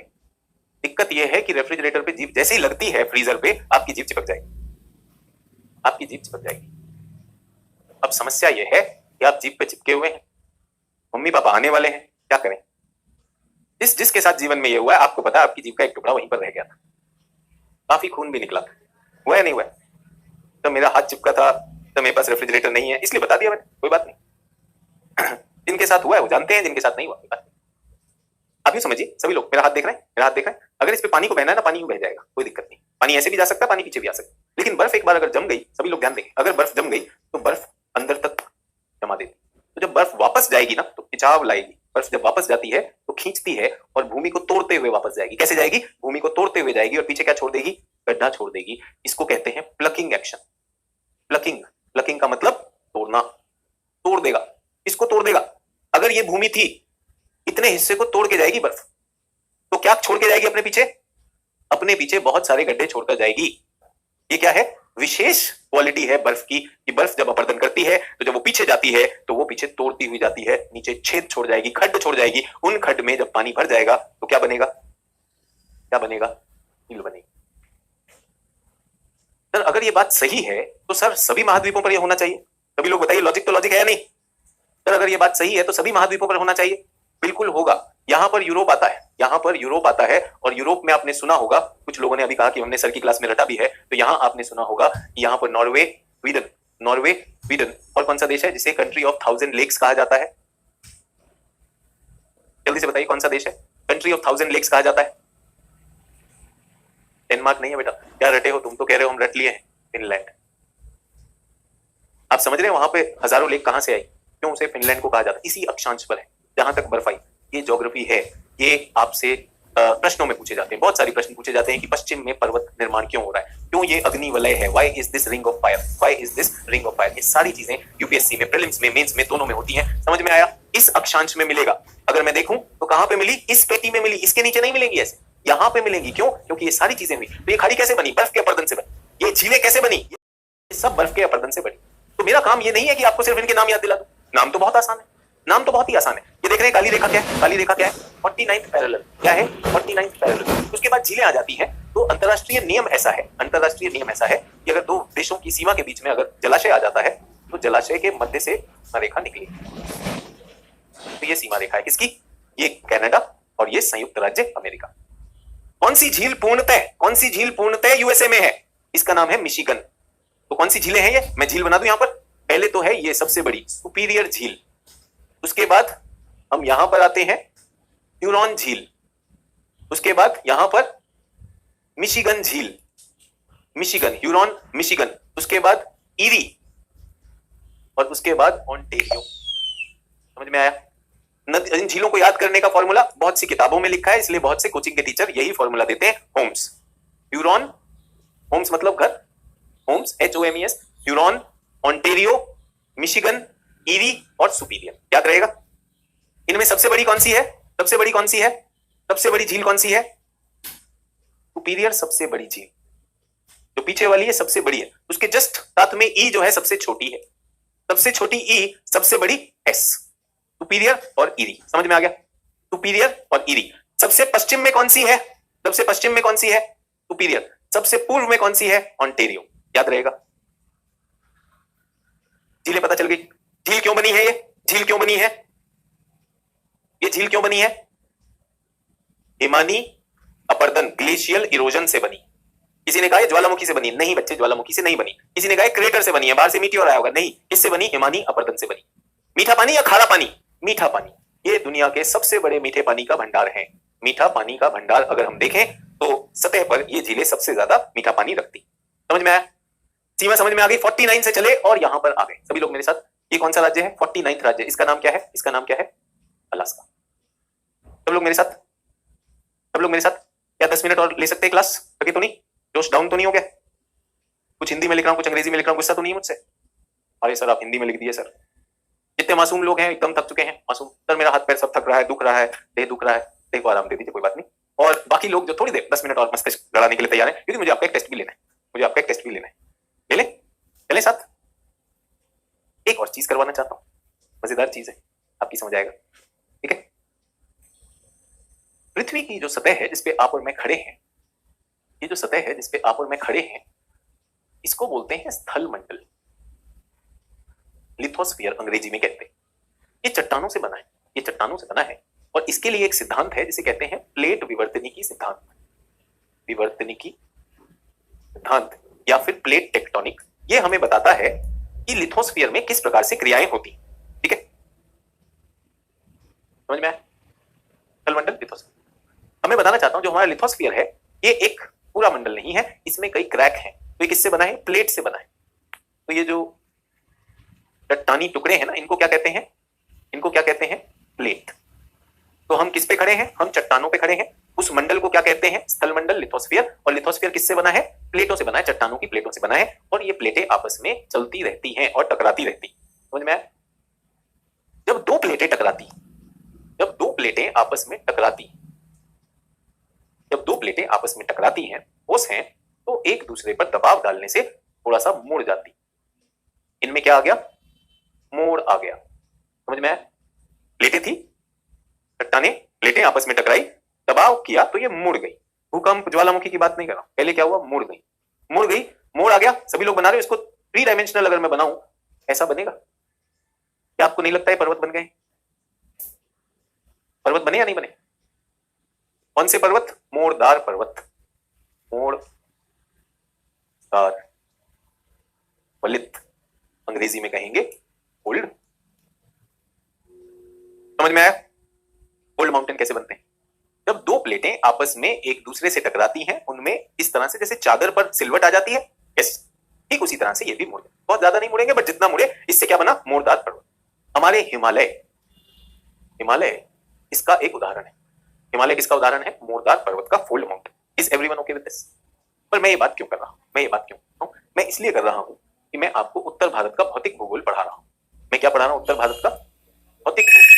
तो भौतिक भूगोल में पहले हम पढ़ते हैं थल मंडल। थल मंडल में हम पढ़ते हैं पर्वत, पठार और मैदान, माउंटेन्स। थल मंडल में हम पढ़ते हैं पर्वत, पठार और मैदान, माउंटेन्स, प्लेटूस एंड। तो मैं जानना चाहता हूं कि उत्तर अमेरिका कैसा है, कहां पर्वत, कहां पठार, कहां प्लेन। इसका फॉर्मूला बताऊं? अक्सर प्लेन जो है वो हरे रंग के होते हैं और माउंटेन जो है ये भूरे रंग के होते हैं, ब्राउन होते हैं, ठीक है, गहरा ब्राउन। और ये क्या होता है, ग्रीन। और प्लेटू जनरली पीला होता है, येलो। कौन से मानचित्र पर? राजनीतिक नहीं, भौतिक मानचित्र पर। जल्दी से मानचित्र निकालेंगे, जल्दी से देखिएगा। आपको क्या ये रंग दिखाई दे रहे हैं? ये देखिए, रंग से ही पता चल रहा है, सभी लोगों को रंग से पता चल रहा है। एटलस अगर आपके पास नहीं, मेरी एटलस से दिख जाएगा, केवल रंग से, दूर से ही पता चल जाएगा, दूर से ही पता चल जाएगा। हरा मतलब मैदानी भाग, हरा मतलब मैदानी भाग, पीला मतलब उठा हुआ पठार, पठार मतलब उच्च भूमि, और भूरा ब्राउन मतलब पर्वत। सभी को दिखाई दे रहा है आपकी एटलस में। कौन सा मानचित्र है ये? राजनीतिक नहीं है, भौतिक है। राजनीतिक ऐसा होता है, राजनीतिक में तो देश आ जाएंगे। ये है भौतिक मानचित्र। सभी को मिल गया? मिल गया। तो अब मैं आपको वापस यहां पर ले जा रहा हूं, एक बार फिर से बना देंगे जल्दी से, अब तो बनाने में देर नहीं लगती आपको, ठीक है। यहां पर कुछ पर्वत हैं, क्या आप उनके नाम बना सकते हैं? मुझे अपनी एटलस से नाम बता सकते हैं? क्या आपने देखा यहाँ पे ब्राउन क्षेत्र है? क्या नाम बता सकते हैं मुझे? जल्दी से बताइए, अपनी एटलस में देखना है।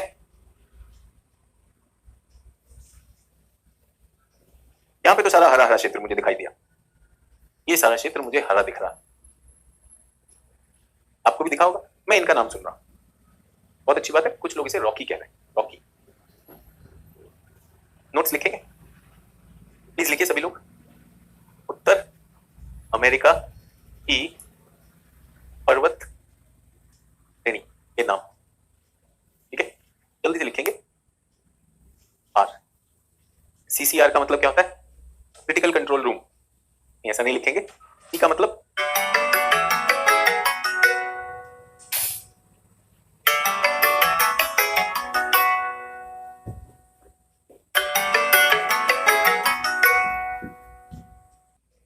फिर है कैस्केड, कास्केड, फिर है रॉकीज। लिख दिया? 3 पर्वत श्रेणी। जो भी आप लिख रहे हैं सभी लोग, मुझे 3 दिखाई दी हैं, सीसीआर, ईसीआर, ठीक है। यहां पे लिख दूं? सभी लोगों ने चित्र बनाया तो जल्दी से लिख दीजिए सीसीआर, मैं वेट कर रहा हूं आपका। चित्र बनाइए जल्दी से, सीसीआर लिखेंगे। हमें क्या करना है? हमें प्रमुख पर्वत श्रेणी करनी है, बहुत सारी नहीं करेंगे। सीसीआर लिख दिया सभी लोगों ने? सीसीआर लिख दिया? ये कैसे बने होंगे? यहां की एक प्लेट ऐसे आती है और ये एक प्लेट ऐसे टकराती है, तो आपको समझ में आया? 2 प्लेटें जब मिलती हैं तो क्या होता है? कौन से पर्वत का निर्माण होता है 2 प्लेटों से? कौन से पर्वत का निर्माण होता है 2 प्लेटों से? जब 2 प्लेटें आती हैं तो कौन से पर्वत का निर्माण होता है? फोल्ड। तो रॉकीज कौन से हैं? फोल्ड। लेकिन ये तो 3 है, कोस्टल, कैस्केड, रॉकीज। अगर आपने नहीं देखा तो मैं आपको दिखा दूं, यहां पे लिखा है रॉकीज, लेकिन है तो 3। मैं 3 दिखाऊं आप देखिए, ये कोस्टल दिखाई दे रहा है, तट पे लिखा है कोस्टल, फिर लिखा है कास्केड, फिर लिखा है रॉकी। 3 है ये, 3 है या नहीं है? कैसे बना? पर्वत से बना। तो जहां पर प्लेट एक दूसरे के साथ संपर्क में आती हैं तो वहां पे वलित पर्वत बनते हैं, वलित पर्वत बनते हैं। यहाँ पे कौन सा महासागर है? प्रशांत महासागर है या नहीं है? ये प्रशांत महासागर है, ये इसका पेरीमीटर है, ये इसका पेरीमीटर है या नहीं है? है या नहीं है? तो ये अगर इसका है तो इसको क्या कहेंगे? सरकमपोलर। इसको सरकमपोलर कहेंगे या नहीं कहेंगे? सभी लोग बताइए। अब मुझे एक बात बताइए, अभी सभी लोग मुझे एक बात बताइए, यहां पर कोई छात्र हैं जो इस कक्षा में बैठे हुए हैं जिनको बहुत बड़ा ऐतराज है कि अंग्रेजी लिखिए, हिंदी लिखिए, अंग्रेजी मत लिखिए, इसका क्या करेंगे? यूपीएससी ने पूछा सरकम प्रशांत क्षेत्र, सरकम प्रशांत क्षेत्र, सरकम अंग्रेजी का शब्द है, सरकम पैसिफिक, क्या करेंगे?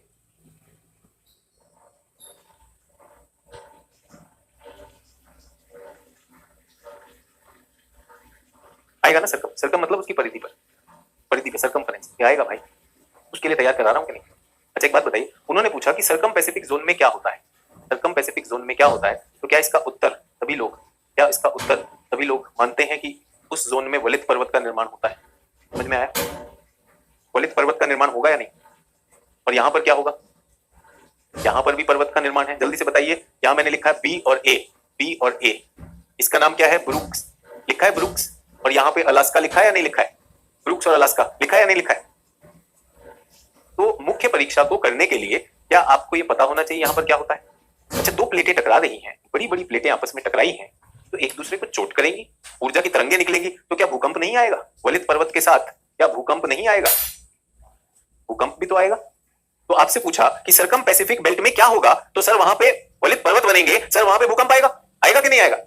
और आपको यह भी बता दूं, अगर दबाव और बढ़ा तो इनमें एक प्लेट दूसरी प्लेट के नीचे धंस जाएगी, एक प्लेट दूसरी प्लेट के नीचे धंस जाएगी, और पृथ्वी के अंदर बहुत गर्मी है तो वहां जाकर पिघल जाएगी, पिघल के मैग्मा बनेगा और ज्वालामुखी का भी उद्गार होगा। तो यहां पर क्या आएगा?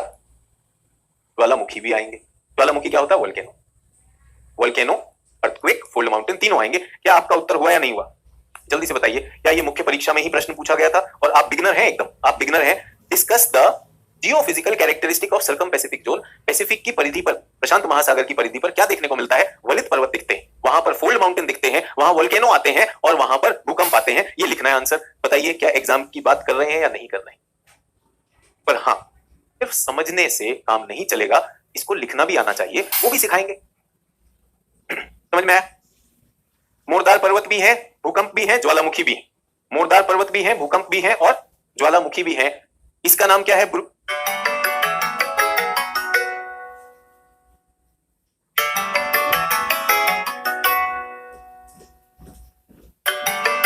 भी है, ज्वालामुखी भी, मोरदार पर्वत भी है, भूकंप भी है और ज्वालामुखी भी है। इसका नाम क्या है? ब्रुक्स, और उसके बाद कौन सा? अलास्का। तो सीसीआर याद रहेगा, बी ए भी याद कर लेते हैं। बी मतलब ब्रुक्स और अलास्का। मैंने कहा था कि उत्तर अमेरिका पे 2-3 क्लास लूंगा, ठीक है? 2-3 क्लास लूंगा, मैं क्लास खत्म कर रहा हूं। यहां तक सबको समझ में आया नहीं आया? और क्या हमने मुख्य परीक्षा का भी एक प्रश्न का हल देखा? एक यहां पर है, प्रमुख श्रृंखलाएं उत्तर दक्षिण क्यों है, वो भी बात करेंगे, वो भी यहीं से हो जाएगा। और जलधाराएं क्या होती हैं वो भी होगा। अगली क्लास मंडे को है। अगली क्लास कब है? मंडे को है। आपके पास 2 दिन है। आंसर ने आपको कुछ बेसिक पढ़ाया है, आपको कुछ बेसिक पढ़ाया है ना, पढ़ के रिवाइज कर लीजिए। मैं उसके ऊपर आपको और अच्छे से ले जा पाऊंगा। सभी लोग तैयार हैं उसके लिए? हो सकता है? चलिए, एक टेस्ट लेना है मुझे, टेस्ट देंगे जल्दी से? एक टेस्ट लेना है। कितने लोग टेस्ट के लिए तैयार हैं? 5 मिनट का टेस्ट है, 5 मिनट का टेस्ट है। लिखना नहीं आता, पहले लिखना, पहले शुरू कर रहे हैं, समझना शुरू करते हैं। 5 मिनट का टेस्ट है। कितने लोग तैयार हैं? मैप का टेस्ट है तो आपको मैप बनाना है जल्दी से। टेस्ट के लिए, टेस्ट के लिए क्या करना है? एक फ्रेश शीट पर, एक फ्रेश शीट लेनी है, बस 5 मिनट और ले रहा हूं। टेस्ट है, टेस्ट आपका आत्मविश्वास बढ़ाएगा। यहां पर दक्षिण अमेरिका बना दीजिए।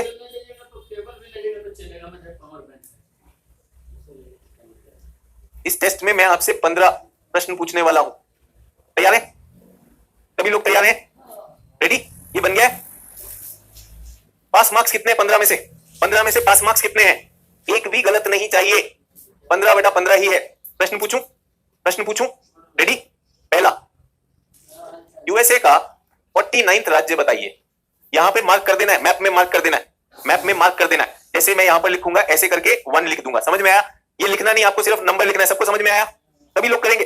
अब यहां पे कुछ नहीं लिखना है। अब आपका टेस्ट है सच्चाई आपके साथ कि कितने लोग 15 लाने वाले हैं। चैलेंज आपका है, किसी से कोई तुलना नहीं है, सब छोड़ दीजिए टाइपिंग। 49 राज्य, और कुछ नहीं बोलना मुझे, ठीक है। दूसरा बिंदु, मुझे बताइए हडसन की खाड़ी, हडसन बे कहां है, वहां पर 2 लिख दीजिए, हडसन खाड़ी। नंबर 3, मेक्सिको की खाड़ी कहां है, 3। चौथा, रॉकीज माउंटेन रेंज कहां पर है, रॉकीज। पांचवा, ब्रूक्स रेंज कहां पर है, ब्रूक्स रेंज अभी लिखी थी। छठा, क्यूबा द्वीप जहां पर कोलंबस पहुंचे कहां है। 7वां, जल्दी से 15 प्रश्न आने वाले। 7वां, डेविस जल संधि। 8वां क्या है, पेरिंग जल संधि 8। 9 नंबर, ग्रीनलैंड द्वीप कहां है, मार्क करेंगे, ग्रीनलैंड द्वीप कहां पर है, मार्क करेंगे। 10 नंबर, पनामा स्थल संधि कहां पर है, पनामा स्थल संधि कहां पर है। 11 नंबर, लैटिन अमेरिका क्षेत्र दिखाइए, लैटिन अमेरिका। 12 नंबर, बोफोर्ट सी कहां है, बोफोर्ट सी कहां पर है। 13 नंबर, सुपीरियर झील कहां है, मार्क करना, इस पे दिखनी चाहिए। 14 नंबर, जो एकदम अभागा महसूस कर रहे हैं, मुझे कुछ नहीं आ रहा तुम्हारे लिए। 14 नंबर, आर्कटिक सागर कहां है। सर आर्कटिक भी दिख नहीं रहा था सर आपके मानचित्र में। 15 में मतलब अगर बिल्कुल ही जान देने वाले हो तो प्रशांत महासागर कहां है, कुछ तो इज्जत बचा देता।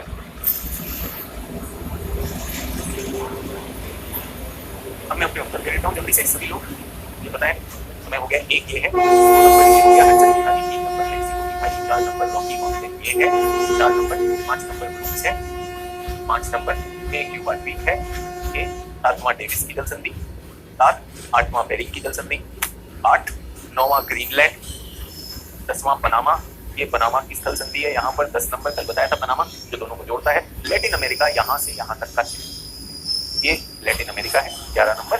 12 बोफोर्ट सी, अलास्का के ऊपर जो सी है वो 12 नंबर है। 13 सुपीरियर झील यहाँ पर है, सबसे बड़ी झील जो यहाँ की है, ये 13 नंबर हो गया। आर्कटिक ऊपर पूरा का पूरा आर्कटिक है 14, ये मेरा 15। कितने लोगों के 15/15 है? बहुत अच्छी बात है, किसी ने कहा कि सर मुझे सारे आंसर आते थे। 15/15, किसी के अगर 14 आए हैं माफी चाहूंगा, कोई संवेदना है नहीं, 15 चाहिए, छोड़ नहीं रहा हूं। मैंने कहा अपना सपना बड़ा है, अगर आप मेरे साथ लिख भी रहे थे, सुन भी रहे थे, समझ भी रहे थे, 15 आएंगे। आप देखेंगे अधिकतर लोगों के 15 आएंगे। 14 पे मैं अपना पर्सनल फेलियर मान रहा हूं, 14 पे मैं खंडित मान रहा हूं, करप्शन है। 14 का मतलब कहीं पर क्रैक था। क्रैक का मतलब हो सकता है आपके पास एटलस ना हो सकता है आपके पास आत्मविश्वास ना हो। मंडे को मुझे कैसे कप मिलेंगे, पूरा कप या टूटा हुआ कप, पूरा कप या टूटा हुआ कप। लंबी क्लास ली, अगर आप थक गए हैं तो बताइएगा। हाउ इज द जोश? 8 नंबर मोहम्मद रियाज, बेटा आपका आत्मविश्वास बहुत कम है। जो लोग 8 नंबर 7 नंबर ला रहे हैं उनके पास कोई एटलस नहीं थी, वो कुछ नहीं बना रहे थे। मंडे को कैसा मिलेंगे? जहां पे भी गैप है पूरा हो जाएगा। सभी लोग मेरे साथ, सभी लोग मेरे साथ इसी जोश के साथ फिर मिलेंगे, पूरा जोश, हिंदी इंग्लिश बराबर। एटलस कोई भी रखेंगे, एक एटलस होनी चाहिए, क्लास में लिखेंगे भी और टेस्ट भी देंगे।